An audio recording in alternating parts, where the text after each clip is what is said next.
आज हम उस पहाड़ पर जाएंगे। वहाँ पर बहुत बड़ी बड़ी हरी हरी घास है। बहुत मजा आएगा खाने में। मैं तो ढेर सारा घास खा जाऊंगा।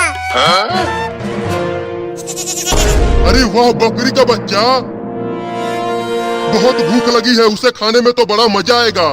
चलता हूँ उस बकरी के बच्चे को खाने। मम्मी मम्मी, और कितना दूर तक चलना है? वो पहाड़ तो बहुत ही ज्यादा दूर है। बस थोड़ी दूर और, उसके बाद हम पहुंच जाएंगे और हम दोनों खूब हरी हरी घास खाएंगे। बाद में हरी हरी घास खा लेना। पहले तो मैं तुम्हारे बच्चे को खाऊंगा। बहुत तेज भूख लगी है, 10 दिनों से कुछ नहीं खाया हूँ। मम्मी, ये भेड़िया तो मुझे खाने के लिए कह रहा है। बचा लो मुझे।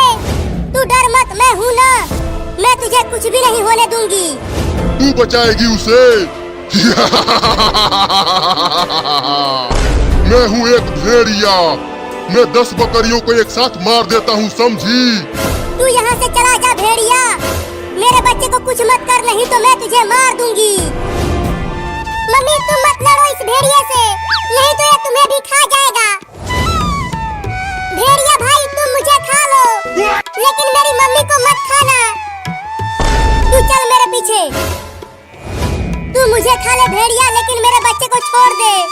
बड़ा प्यार है तुम दोनों में। अब तो मैं तुम दोनों को ही खाऊंगा। भाग बाबू।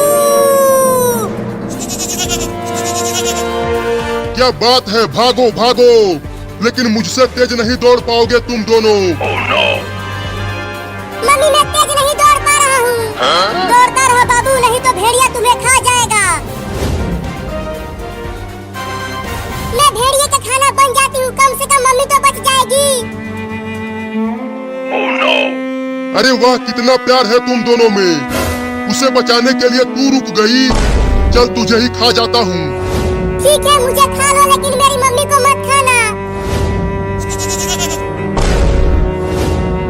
अरे बाबू, कहाँ रह गया? बाबू बाबू बाबू बाबू, कहाँ है तू बाबू? कहीं वो भेड़िया मेरे बाबू को खा तो नहीं गया? बोल बकरी का बच्चा, किधर से खाना चालू करूँ तुझे कि एक ही बार में खा जाऊँ? एक ही बार में खा जाओ।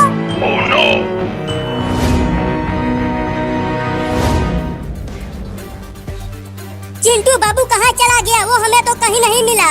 कितना हम ढूंढ लिए उसे। जरूर वो पहाड़ पर आम तोड़ने गया होगा।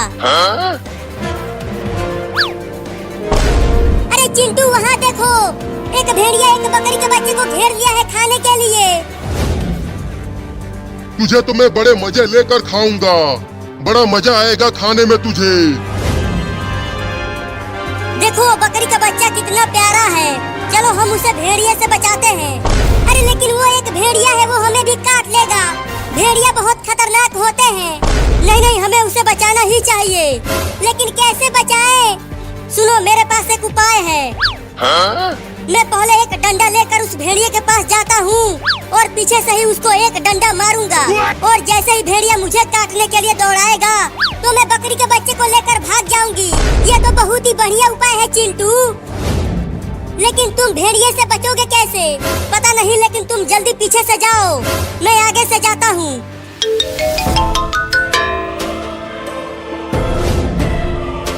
चल अब मरने के लिए तैयार हो जा बकरी का बच्चा। थोड़ा जल्दी से खा जाना, जिससे मुझे दर्द ना हो। तो ये ले। पहले ये ले। अरे कौन मारा बे मुझे इतना तेज? मैंने मारा तुम्हें। फिर से मारूंगा अगर तूने उस बकरी के बच्चे को खाया तो। ओहो इंसान का बच्चा, तुझे तो खाने में और भी मजा आएगा। चबा चबा के खाऊंगा तुझे। पहले पकड़ के तो दिखा, उसके बाद खाना। रुक जा भूतनी के, मैं तुझे छोड़ूंगा नहीं। पूरा का पूरा खा जाऊंगा तुझे। चिंकी, बकरी के बच्चे को लेकर भाग। चल मेरे पास आजा बकरी का बच्चा, मैं तुझे बचाने आई हूँ उस भेड़िए से। नहीं नहीं, तुम भी मुझे खा जाओगी। अरे आजा, मैं तुझे नहीं खाऊंगी। ठीक है, चल अब मैं तुझे घर लेकर चलती हूँ।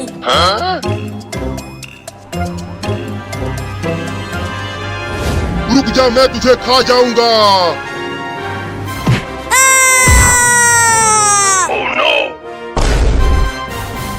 अब कहाँ बच के जाएगा भूतनी के। मम्मी पापा बचाओ।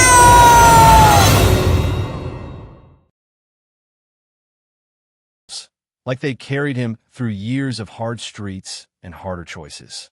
A wallet peeked from his coat pocket, edge frayed, a folded photograph barely visible inside. She caught a glimpse, a boy's face, smiling, innocent, unprotected. A pang twisted in her chest. He carried loss like she did, hidden beneath a quiet exterior, and for a moment she felt an uncanny reflection of herself staring back. Her heartbeat quickened, a mixture of fear and recognition. How much of him was his own, and how much was waiting to entangle with hers? She imagined the suitcase she clutched in her hand, the notes and memories pressing against the thin fabric, heavy with secrets and debts. Did he carry similar burdens? Was he a warning or a mirror? The rain thickened, splattering on the ground, tapping out a staccato rhythm that matched the rapid pulse in her ears. She glanced at the train, imagining escape, freedom, the simplicity of vanishing into anonymity. And yet, her feet didn't move forward. Something in his stillness, in the deliberate way he watched without speaking, pulled her back. "You're waiting for something," she said softly, almost to herself. The words floated between them, a fragile bridge. He didn't answer. Instead, he adjusted the strap of his coat, revealing a glimpse of worn hands, knuckles scarred, trembling ever so slightly. There was intention in his silence, but she couldn't tell if it was protective or predatory.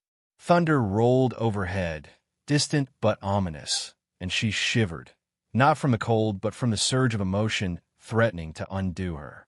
She wanted to leave. She wanted to run. And yet, every instinct she had, caution, fear, self-preservation, was tangled with an inexplicable curiosity, a need to understand what fate or design had drawn him into her orbit. The platform lights flickered as the rain thickened, a blur of yellow against the gray. She tightened her grip on the suitcase and glanced at him again. The photo, the shoes, the silence. They told stories she could almost read, stories that echoed her own struggle. And yet, she couldn't trust it, couldn't decide if this connection was salvation or manipulation. The train horn blared somewhere in the distance, cutting through the rain. Her eyes met his, and in that moment, the world seemed suspended, neither moving forward nor backward. She lifted a hand to adjust the scarf, hesitated, and the pause stretched, heavy with questions. And then the train doors slid open, waiting for her, but she remained rooted to the spot, caught between leaving and staying, between what was certain and what was unknown. Rain-slicked streets reflected neon lights, puddles catching fragments of hurried faces. She stepped away from the train, suitcase scraping against wet concrete, throat tight. Every instinct screamed to leave, vanish, disappear into the anonymity she had always sought. Yet she stopped. One last look. Across the platform, he held the red scarf, her scarf, in his hands, turning it slowly between fingers that had seen too much. The threads were damp, pressed with weight she couldn't name. Her heart lurched. Some people carry more than just bags. They carry silence, she whispered to herself, voice trembling, almost lost in the hiss of rain. The words belonged to no one, yet felt necessary, tethered to this instant. Background passengers glanced, some frowning at the girl standing alone, some murmuring to companions. Their eyes, heavy with quiet judgment, pressed against her like invisible weights. She imagined them thinking she didn't belong, that she was out of place, fragile and foolish. The stranger's gaze met hers again, calm but unreadable, and in that silent exchange, she felt every choice she had made and every wound she had carried reflected back at her. The scarf in his hands no longer felt like a relic of her past. It was a signpost, a thread linking two lives that had collided unexpectedly. Her legs quivered. She took a step forward, then back. The train whistle shrieked, impatient. She closed her eyes, imagining running, imagining leaving everything behind. But the urge to understand, to confront, to grasp the meaning of the silent pull between them rooted her to the spot. He lowered the scarf slightly, as if offering it without words, and she felt the fragility of it in the storm's roar.